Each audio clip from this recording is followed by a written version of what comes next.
The War That Saved My Life, Chapter 36. We woke to a vicious pounding on the door. Jamie clutched me. "Invasion?" he whispered. My heart thumped in my ears. Should we hide? I was ready to push Jamie under the bed when I heard Lady Thornton yell from downstairs. "Susan, get up! We need you! We need everyone!" While Susan flung on her WVS uniform, I clambered down the stairs. Lady Thornton stood in the open doorway, breathing hard as though she'd been running even though her automobile was waiting in the drive. "What's happened?" I asked. "A ship just docked in the village," Lady Thornton said, "full of soldiers from Dunkirk, and they were strafed on their way across the channel." She yelled up the stairs, "Susan! Coming!" Susan hustled down, stuffing her hair beneath her WVS cap. She paused in the doorway and put her hand on my cheek. "You'll be okay?" she asked. "Both of you?" "Yes," I said. I put my arm around Jamie, and we watched Lady Thornton reverse her car in a whirl of dust. "It's not an invasion," I said. Jamie looked up at me. "Strafed," he said. Strafed meant shot at from above, by an airplane. I took a deep breath. "Yes," I said. We'd listened with dread on the radio the night before. The British Army had retreated so far that it was now trapped against the ocean, near a French port called Dunkirk. The water was so shallow near the beach there that the Royal Navy, trying to rescue the soldiers, couldn't bring big ships close. The man on the radio had asked anyone with a small boat, one that could go close to shore, to loan it to the Navy for getting the men away. I'd seen our village's fishing boats. They could carry maybe a dozen men. I tried to imagine 370,000 men climbing onto boats a dozen at a time. It couldn't happen.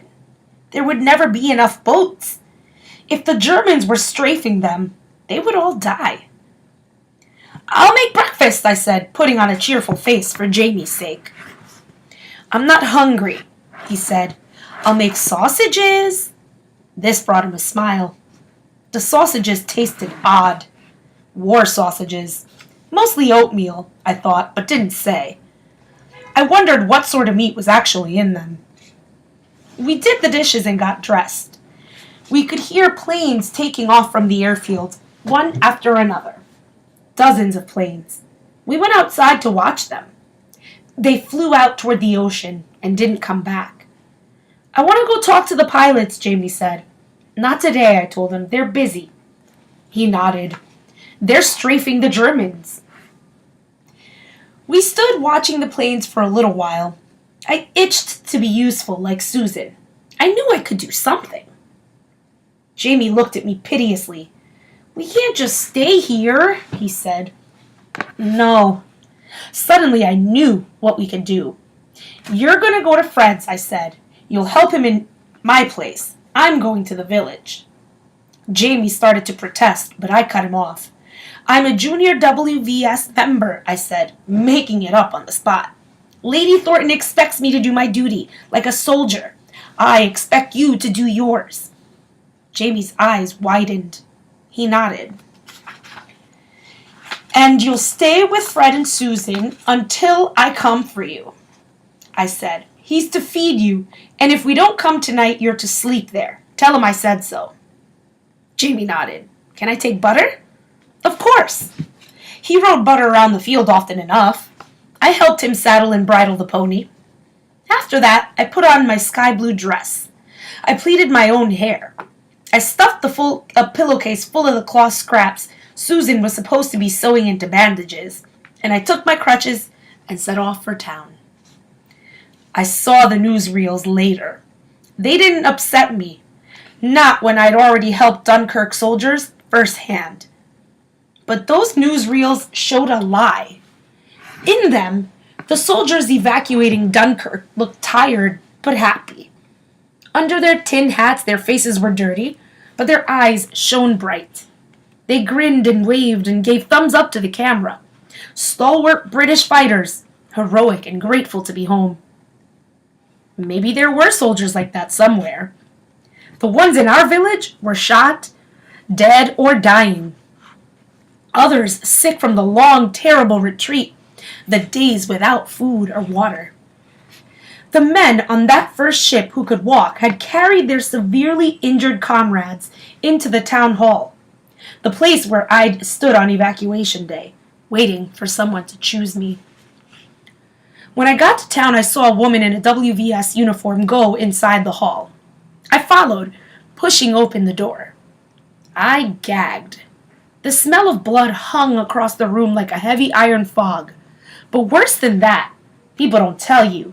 They don't write about it and they don't put it in the newsreels. When men are horribly injured, they lose control of their bowels. They mess themselves the way babies do. The stench made my eyes water and my stomach churn. The whole room was filled with wounded men on stretchers. I saw Dr. Graham working among Army medics and the WVS. I saw Lady Thornton, her face streaked with blood. I saw Susan, who looked up and saw me. "Get out of here," she barked. Already I could see what some of the women were doing. Peeling away the soldiers' pants and cleaning their naked backsides. They wouldn't want me helping with that. I nodded to Susan and slipped back outside. The street was full of less injured men. Townspeople directed them into the pub, the library, any building with open space. Men stumbled, collapsed, cried. "Miss," said one, looking up at me. He sat on the curb, with a blood-soaked leg held stiff in front of him. "Water?" I went into the pub. It was full of soldiers and people from the village. If anyone noticed me, they didn't care. I tossed my crutches and pillowcase behind the bar, found a pitcher and filled it, grabbed a mug, limped to the street, and gave the water to the soldier. He drank until the pitcher was empty. I went back and forth carrying water. Eventually, the publican's daughter, who seemed about my age, came out with a heavy bucket. "You stand here with the mug," she said. "I'll bring buckets back and forth." Soldiers clustered around me, reeking, stinking, filthy, their uniforms crusted with sweat and blood. They drank and drank. Cracked lips, haunted eyes. Another bucket of water, and another. The publican's daughter brought more mugs, which I dipped into the buckets and passed around. When the flow of men who could still walk ceased, I later learned that if they could, they went on into the train station, and then to an army base north of us. I went into the pub and tried to help the soldiers there. It was the same with them as in the hall. Blood, filth, exhaustion. Daisy, that was the publican's daughter's name, and I went down the rows giving out drinks. Water first and eventually tea. Back and forth down the rows. It seemed impossible that all these men could come from one ship, even if it had been a big ship. When I said so to Daisy, another villager cut in. "We're on the third or fourth ship by now. They're unloading wherever they can dock and going back for more." Sometime after dark, Daisy's mother insisted we rest in the kitchen. She sat us at a long table and pushed plates of food in front of us. "Eat," she commanded. Daisy sat unmoving. I was trying to will myself to pick up a fork when I saw something splash onto Daisy's plate. I looked up. Tears streamed down Daisy's face. "None of that," Daisy's mother said. "Won't help any." "But they're dying," Daisy said. "No, they're not. They look awful, but men can look much worse and still live. You'd be surprised. Eat and rest, or I'll send you both to bed." We ate. "You've ruined your dress," Daisy said. I looked down. My sky blue dress was covered with dark smudges and smears of grime. "It's my favorite," I said. Daisy nodded. "It's pretty." When we'd rested, we went back out and made another round of tea. One soldier looked up at me, his eyes very bright. "Miss," he said, "could you do me a favor and write a letter for me? My hands feel a little numb." "Daisy will," I said. My handwriting was still so slow and clumsy. I went to fetch Daisy and some paper and a pen. We came back and the man's eyes were closed. He was dead. He died right there on the floor of the pub. He didn't even look wounded. He wasn't bleeding. One of the soldiers undid his tunic, searching for a heartbeat, and there wasn't any blood at all. But he was dead. The soldiers found a blanket and pulled it over his head. I couldn't breathe. Dead when he'd just been talking to me. Dead when he'd wanted to write a letter. A wave of grief washed over me. I started to go away in my head to somewhere safe, to Butter or Jamie or wherever. But Jamie grabbed my hand and squeezed it hard, and I came back. It's really a war now, Daisy whispered.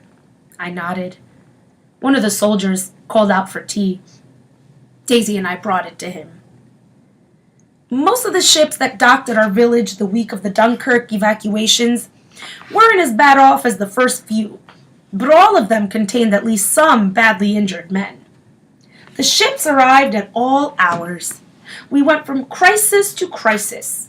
The hall never emptied.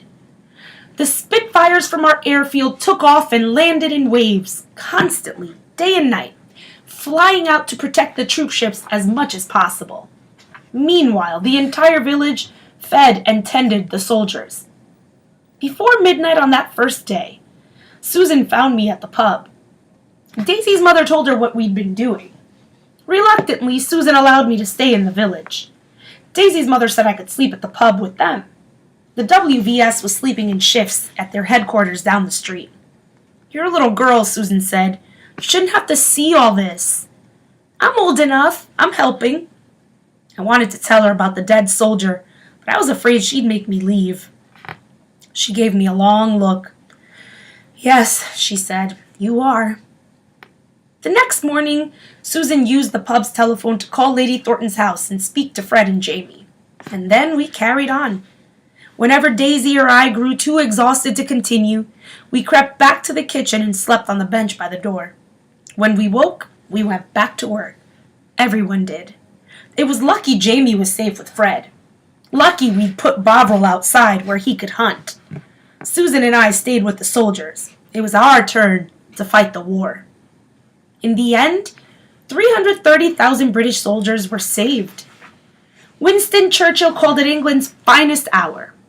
It was hard listening to him on the radio, safely home with Jamie once again. To think that there had been anything fine about the shiploads of desperate and dying men. But at the same time, I felt different. There was a before Dunkirk version of me and an after Dunkirk version. The after Dunkirk version was stronger, less afraid. It had been awful, but I hadn't quit. I had persisted. In battle, I had won.